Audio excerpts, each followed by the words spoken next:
మహబూబాబాద్ జిల్లా తొర్రూరు పట్టణ కేంద్రం దినదిన అభివృద్ధి చెందుతున్న దృష్ట్యా పట్టణ కేంద్రంలో పుట్టగొడుగుల హోటల్ మరియు బిర్యానీ పాయింట్స్ రోజు రోజుకు అనేకం పుట్టుకొస్తున్నాయి. నాణ్యత లేని ఆయిల్తో టిఫిన్లు తయారు చేస్తున్నారని కాసుల మత్తులో అనుమతులు ఇస్తున్న అధికారులు, ప్రజల ఆరోగ్యాలతో చెలగాటమాడుతున్న వ్యాపారస్తులు. పూర్తి వివరాల్లోకి వెళ్తే తొర్రూరు మున్సిపాలిటీ దినదిన అభివృద్ధి చెందుతున్న దృష్ట్యా పట్టణ కేంద్రంలో హోటళ్లు, తోపులాట బండ్లు, బిర్యానీ పాయింట్స్ మరియు ఫాస్ట్ ఫుడ్ సెంటర్లు పుట్టగొడుగుల్లా పుట్టుకొస్తున్నాయి. తొర్రూరు మున్సిపాలిటీలో టిఫిన్ బండ్లు విపరీతంగా పెరిగిపోతున్నాయి. వారు ఎలాంటి నాణ్యత లేని ఆయిల్ వాడుతూ వ్యాపారం చేసుకుంటూ ప్రజల ప్రాణాలతో చెలగాటమాడుతున్నారు.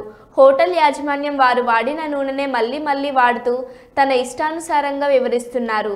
ఇంత జరుగుతున్నప్పటికీ సంబంధిత అధికారులైన మున్సిపాలిటీ శాఖ అధికారులు, జిల్లా హెల్త్ డిపార్ట్మెంట్ అధికారులు, ఫుడ్ సేఫ్టీ అధికారులు మరియు సంబంధిత అధికారులు అటువైపు కన్నెత్తి చూసిన పాపాన పోలేదని పలువురు స్థానిక ప్రజలు ఆరోపిస్తున్నారు.